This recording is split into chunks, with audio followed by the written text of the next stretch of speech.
Hi guys, welcome back to my YouTube channel. ನನ್ನ ಚಾನಲ್ನ ಯಾರೆಲ್ಲ ಹೊಸದಾಗಿ ನೋಡ್ತಾ ಇದ್ದೀರಾ ಅವರು ಸಬ್ಸ್ಕ್ರೈಬ್ ಮಾಡ್ಕೊಂಡು ನೋಡಿ, ಹಾಗೆ ನನಗೆ ಸಪೋರ್ಟ್ ಮಾಡಿ.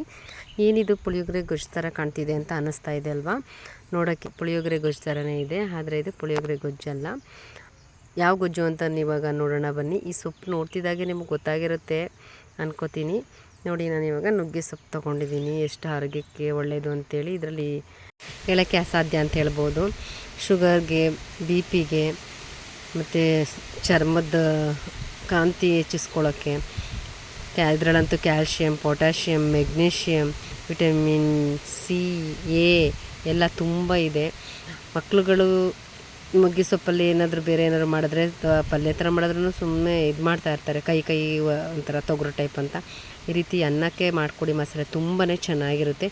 ಮತ್ತು ನೀರು ಜೊತೆ ಕುಡಿಯೋರು ಕೂಡ ಕುಡೀರಿ, ತುಂಬ ವೆಯ್ಟ್ ಲಾಸ್ ಕೂಡ ಮಾಡ್ಬೋದು. ನಾನೀಗ ಇದರಲ್ಲಿ ನಾರಿನಂಶ ಎಲ್ಲ ತುಂಬ ಇದೆ ಅಂಥೇಳಿ ಅನ್ನಕ್ಕೆ ಮಕ್ಕಳು ಗೊತ್ತಾಗಲ್ಲ ಅಂಥೇಳಿ ನಾನು ಈ ರೀತಿ ಪುಳಿಯೋಗರೆ ಗೊಜ್ಜು ಮಾಡೋ ಥರ ಮಾಡಿ ಇದನ್ನ ತೋರಿಸ್ತಾ ಇದ್ದೀನಿ. ಬನ್ನಿ ನೋಡೋಣ. ಇಷ್ಟು ಸೊಪ್ಪುಗಳನ್ನೆಲ್ಲ ನಾನು ಫ್ರೆಶ್ ಆಗಿ ಸಿಕ್ಕಿತ್ತು ನಮ್ಮ ಮನೆ ಗಿಡದಲ್ಲೇ. ಇಷ್ಟೊಂದು ತೊಗೊಂಡಿದ್ದೀನಿ. ಇದರಲ್ಲಿ ಒಂದು 15-20 ಕಡ್ಡಿನೇ ಇರ್ಬೋದು ಈ ಥರ ಅನ್ಕೋತೀನಿ. ಇಷ್ಟೆಲ್ಲ ಸೊಪ್ಪು ಯೂಸ್ ಮಾಡಿದ್ದೀನಿ. ಇದನ್ನು ಹುರಿಬೇಕು, ಹುರ್ಕೊಂಡು ಪೌಡ್ರ್ ಮಾಡ್ಕೋಬೇಕು. ಎಷ್ಟಿದ್ರು ಸಾಲದೇ ಇಲ್ಲ, ಸ್ವಲ್ಪನೇ ಪೌಡ್ರ್ ಆಗಿಬಿಡುತ್ತೆ. ನಾನು ಇದರಲ್ಲಿ ಆ್ಯಕ್ಚುಲಾಗಿ ಪೌಡ್ರು ಮಾಡಿ ನೀರಲ್ಲಿ ಹಾಕ್ಕೊಂಡು ಕುಡಿಯೋಕ್ಕೂ ಕೂಡ ಯೂಸ್ ಮಾಡ್ಕೊಳ್ಳೋಣ ಅಂದ್ಕೊಂಡೆ, ಆದರೆ ಅಷ್ಟೊಂದು ಪೌಡ್ರ್ ನನಗೇನು ಸಿಗಲಿಲ್ಲ. ಪುಳಿಯೋಗರೆ ಗೊಜ್ಜು ಮಾಡೋಕ್ಕೆ ಯೂಸ್ ಮಾಡ್ಕೊಂಡಿದ್ದೀನಿ. ನೆಕ್ಸ್ಟ್ ನೋಡೋಣ ಅಂಥೇಳಿ. ಇವಾಗ ನೋಡಿ, ಇಷ್ಟು ಸೊಪ್ಪುಗಳನ್ನೆಲ್ಲ ಬಿಡಿಸ್ಕೊಂಡಿದ್ದೀವಿ. ಒಂದೊಂದು ಕಡ್ಡಿನೇ ಬಿಡಿಸ್ಬೇಕು ಅಂತೇನಿಲ್ಲ, ಈ ಥರ ಒಂದೊಂದು ಎಲೆನೇ ಬಿಡಿಸ್ಬೇಕು ಅಂತೇನಿಲ್ಲ, ಈ ಥರ ಬಿಡಿಸ್ಕೊಂಡ್ರು ನಡೆಯುತ್ತೆ.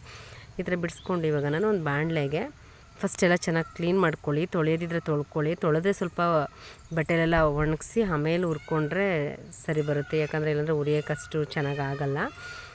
ಹಾಗಾಗಿ ನಾನಿಲ್ಲಿ ಮಳೆ ಬಿದ್ದಿತ್ತಲ್ಲ ಅಂತೇಳಿ ನಾನು ತುಂಬ ತೊಳೆಯೋಕ್ಕೆ ಹೋಗಲಿಲ್ಲ. ಜಸ್ಟು ಕ್ಲೀನ್ ಮಾಡ್ಕೊಂಬಿಟ್ಟು ಏನಾದರೂ ಕಸ ಏನಾರು ಆ ಥರ ಹುಳ ಆ ಥರ ಏನಾದರೂ ಇದ್ದರೆ ನೋಡಿಕೊಂಡು ಒಂದು ಬಟ್ಟೆ ತೊಗೊಂಡು ಹಂಗೆ ಒರೆಸ್ಕೊಂಬಿಟ್ಟಿದ್ದೀನಿ.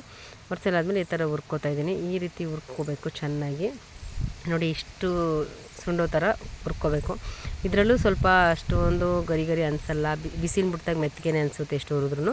ಅದನ್ನು ಒಂದು ಸಲ ಎಲ್ಲ ಹುರಿದ್ಬಿಟ್ಟು ಹಾರಾಕ್ಬಿಡಿ. ಹಾರಾಕ್ಬಿಟ್ಟು ನೆಕ್ಸ್ಟ್ ಇನ್ನೊಂದು ರೌಂಡು ಹುರಿದಾಗ ತುಂಬ ಗರಿಗೆ ತುಂಬ ಚೆನ್ನಾಗಿ ಬರುತ್ತೆ. ನೋಡಿ ಬೇಕಿದ್ರೆ. ಇಲ್ಲಾಂದರೆ ಬಿಸಿಲು ಟೈಮಲ್ಲಿ ಮಾಡಿಕೊಂಡ್ರೆ ಇನ್ನೂ ಬೆಟರು. ಬಿಸಿಲು ಟೈಮಲ್ಲಿ ಸ್ವಲ್ಪ ಹೊರಗಡೆ ಒಣಗಿಸ್ಬಿಟ್ಟು, ತುಂಬ ಬಿಸಿಲಿದ್ರೆ ಹಂಗೂ ಮಾಡಿದ್ದೀನಿ ನಾನು ಎಷ್ಟೋ ಸಲ.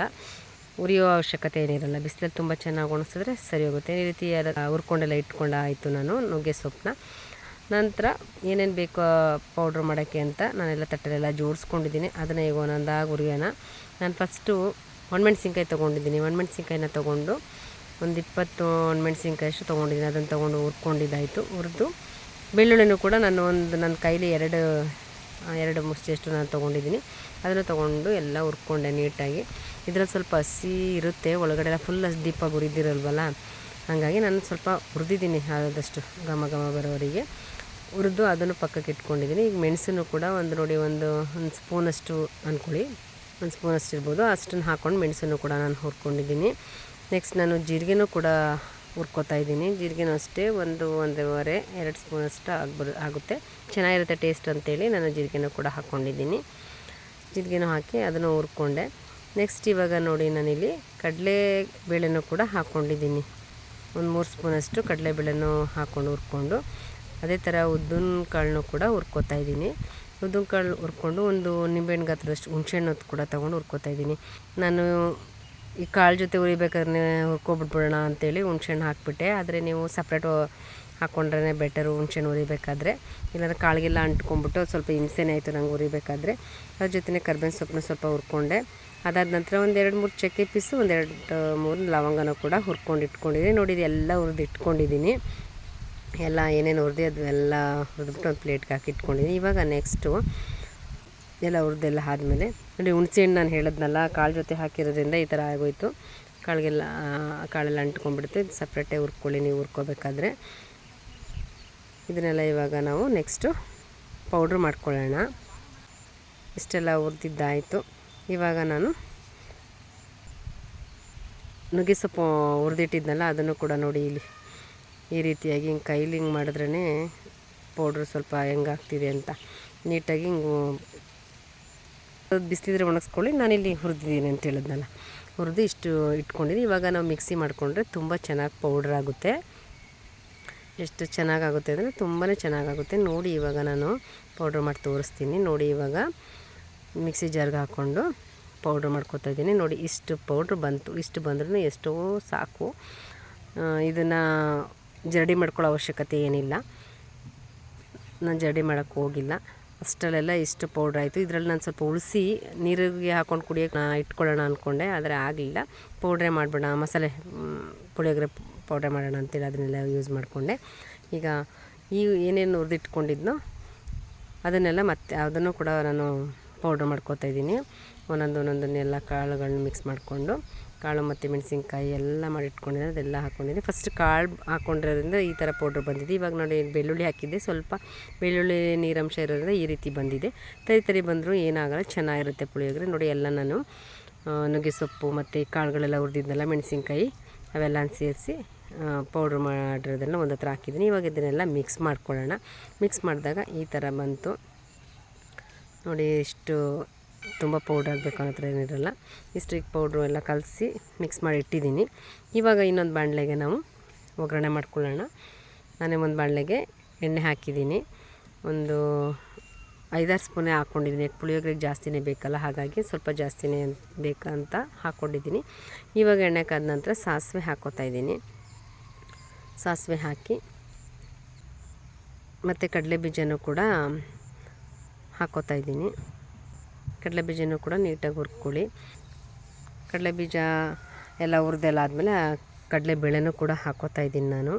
ಕಡಲೆ ಬೇಳೆನೂ ಕೂಡ ಹಾಕ್ಕೊಂಡು ನೀಟಾಗೆಲ್ಲ ಹುರ್ಕೊಂಡು, ಅದು ಪುಳಿಯೋಗರೆಗೆ ಕಡಲೆ ಬೀಜ ಕಡಲೆಬೇಳೆ ಹಾಕ್ಕೊಂಡ್ರೆ ತುಂಬ ಚೆನ್ನಾಗಿ ಅನಿಸೋದು ರೈಸ್ ಜೊತೆ ಒಂದೊಂದು ಸಿಕ್ಕಿದಾಗ.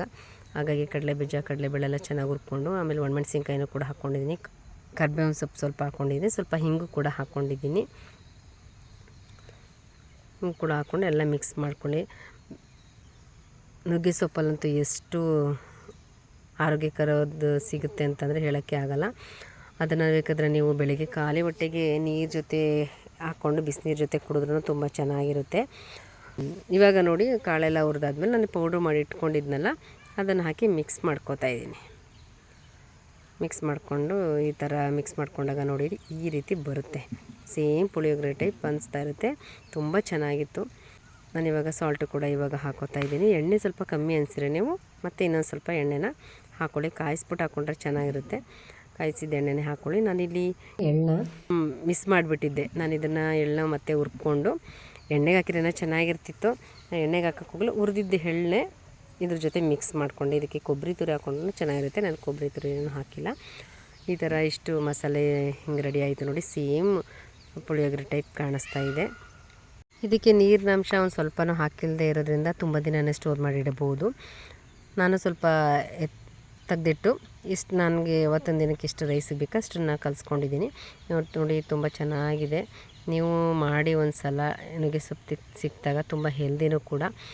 ಸ್ವಲ್ಪನೂ ಕೂಡ ಕಹಿ ಆಗಲಿ ತೊಗರಾಗಲಿ ಯಾವ ಥರನೂ ಅನಿಸಲ್ಲ. ತುಂಬಾ ಚೆನ್ನಾಗಿರುತ್ತೆ, ಹೆಲ್ದಿಯಾಗಿರುತ್ತೆ. ಮಕ್ಕಳು ಕೂಡ ಇಷ್ಟಪಟ್ಟು ತಿಂತಾರೆ. ಈ ರೆಸಿಪಿನ ಒಮ್ಮೆ ಟ್ರೈ ಮಾಡಿ. ಈ ರೆಸಿಪಿ ಹೇಗಿತ್ತು ಅಂತೇಳಿ ಕಾಮೆಂಟ್ ಬಾಕ್ಸಲ್ಲಿ ಕಾಮೆಂಟ್ ಮಾಡಿ, ಲೈಕ್ ಮಾಡಿ, ಶೇರ್ ಮಾಡಿ. Thank you.